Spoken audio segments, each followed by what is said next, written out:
Okay, make sure your car is jacked up safely. If you have the OEM bolts, it's these, and they're 21. I happen to have replaced one of them, and that's a 19, so I'm gonna replace all of them. But if you have the OEMs, they're 21 millimeters. Okay, we're doing the rears today. We're up in the Northeast, so we have a lot of rust. So it looks like you're gonna need a flathead screwdriver for that.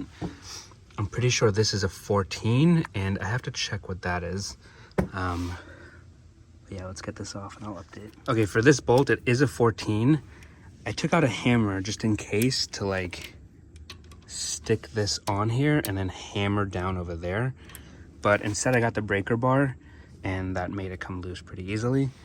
Normally I used an impact wrench or driver, but that's not gonna fit here because in the front, you're actually able to move, you know, the wheel so you can get a nice area, but over here not. So make sure to have either a hammer or if you have one, a breaker bar, and you're gonna get really close to this, but it should just come right. Okay, so once you get this one out, the bottom one, there is no clearance. So I got a wrench, and I saw some people with another wrench on, but I'm just hitting it with a hammer and that's working. So I'm holding this right here, and then I'm hammering it right here, and that's working.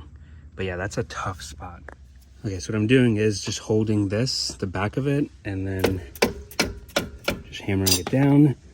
And this is gonna take a while because, yeah, it's a pretty long screw. There's a lot of threads if you see from here. It's a lot of threads. And yeah, I don't know whose idea it was to have this freaking end link or whatever this is right here. But, you know, you gotta do what you gotta do.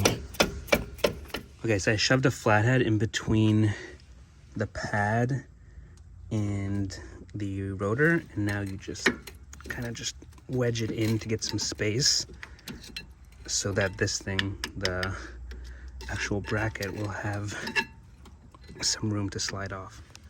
Okay, I'm having a problem with this bottom slide pin over there. It's like, does not want to come out. So I'm just taking off the whole bracket now because either way I'm changing out these rotors. This is a 19 millimeter, and I'm gonna try with the breaker bar first, and if that doesn't work, I will update what I'm doing. Okay, breaker bar is working, but you really should do this with two hands. Hold that there so it doesn't like slide off, and then, you know, round out your bolt, and then you're really screwed. Okay, once you think it's loose enough, get a wrench on there, and then just start wrenching it down. Doing this makes me think that having an automatic, one of those automatic impact wrenches, but those small ones, might be really useful. And I have to do this on my own personal car as well, so I think I will invest in one of those. Okay, I got the first bracket bolt off. It's right here. It has a washer on it, so don't lose that. The second one, again, is in a tight spot, so I am just wrenching and hammering it. Yeah, this is a long, time-consuming job. Okay, I would either also, if I did this again, I would start with the bottom one because this whole thing starts moving around. But what I did was just put the screw back in, the bolt, and then just give it a few threads so that it holds it in place for the most part. And then I can actually wrench this down because otherwise this whole thing starts moving and it was really annoying. So either start with the bottom first or just re-thread that in a little bit so it'll hold it in place for you while you do the bottom one. Okay, don't do what I did because I was using this part and then I just kept like wiggling around, and then eventually I couldn't get it off because of the bar, and then I was stuck. So I had to re-tighten it back on, which was really annoying, and then I had to use this part, the open end. So when you get really close to the bar, just switch to the open end so it'll make it easier. It's much more annoying, but at least you won't get stuck. Okay, I was having a pretty big issue getting this rotor off. It was super rusted over here. I ended up getting out a huge pry bar and a hammer. So at first I was using the dead blow and that was not working. And then I hammered all over the side. I hammered right here on the edge. And then I went in with the pry bar and I put it basically right there, like in this little slot right here. And I pulled at it and then it cracked it loose now. So yeah, that was hard. And I wasted so much time using the dead blow. Always just use a hammer for these things. I actually called my mechanic to find out like what can I do and if he can come by and help me. But he was done for the day and he told me, he's like, oh dude, you just wasted so much time using the dead blow. Get a hammer out. So that worked like a charm. So I got this off, and you want to clean this up with a brush, which I used to do, but I got one of these little kits from Harbor Freight, and just clean it up. I'm going to stick some anti-seize on it so that it doesn't become super hard to take off again like it was this time. And then we're going to put everything back together.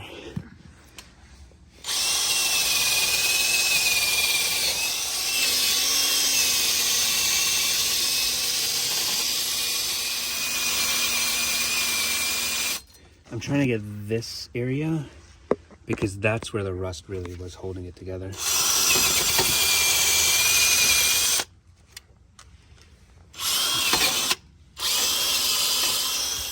Okay, once you're done cleaning it up, get some brake clean and just spray this down to get all the particles off. Just like that.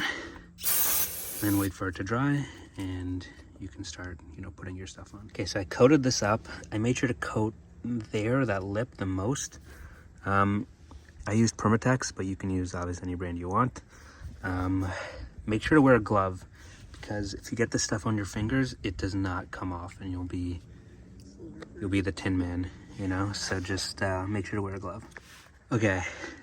When you put the rotor on, before you put it on, make sure to spray it with some brake clean all around on both sides and use a paper towel to just wipe it off. A lot of times companies put an oil on it so that it doesn't rust while it's sitting in their warehouse or whatever, and that will make you not stop so well because obviously oil between the rotor and the pad is going to make it slippery. So clean that off. I know a lot of them say that they don't come coated. I think this one is one of those, but why risk it in case they did? Just clean it up, get it on, and now we put everything back together. Also, because we're using drilled and slotted, make sure that you have the orientation right. So right now we're on the back right, so the passenger rear. Okay, good thing I noticed. It's actually supposed to be this way. This is the orientation for the back passenger right side. It's supposed to be this way. So good thing I noticed. I quickly just swapped it with the right one, and now I'm just tightening everything back up and doing that. So I don't know if I'm going to either put this at the end or I'll put it where I said the wrong thing. But yeah, this is the direction with the things going. So when your tires are rolling frontward, it's going the right way. Okay, so I sanded down here and I sanded down right there. I used a wire wheel. Now put in the hardware and we'll get the pads in there. Okay, it should look something like this. They're the same on both sides, so can't really mess this part up. I'm gonna put some grease in here where the pads make contact with this metal shim, just so everything moves around nicely. Okay, so you should get two parts that have this little clip that starts squealing once it gets low. These go on the inside, and then the ones without it go on the outside. Also, I'm gonna grease up the little ears right here, and I'm gonna grease up this whole back. Yeah, it's getting dark, so I'm trying to move a little quicker now. But yeah, this on the inside. Okay, so we got all of the pads in, it's greased up. We cleaned out these little rubber things a little bit just because, we were having an issue with them seizing up. Now I'm just compressing.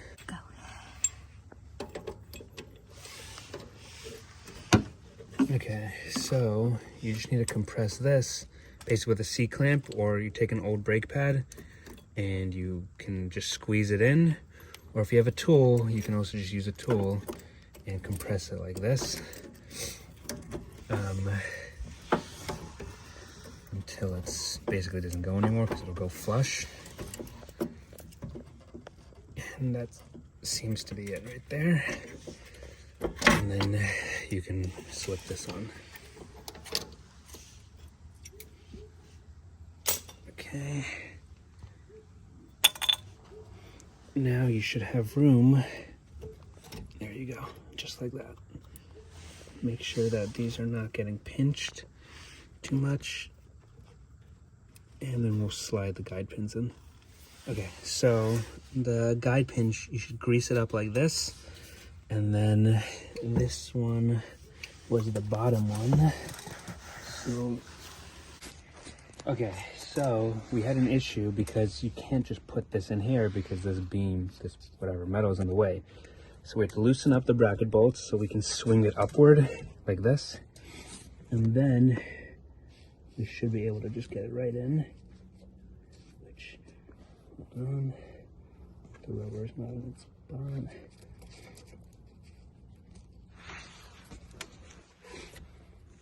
Okay. Pretty hard to see what I'm doing, but okay, hold on, I need more light. Okay, you can stop it. Okay, so bottom bolts in, bottom got slide pins in. Now we're putting in the top one.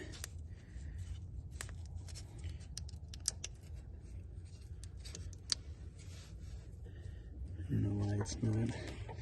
Can you always tighten a couple things up?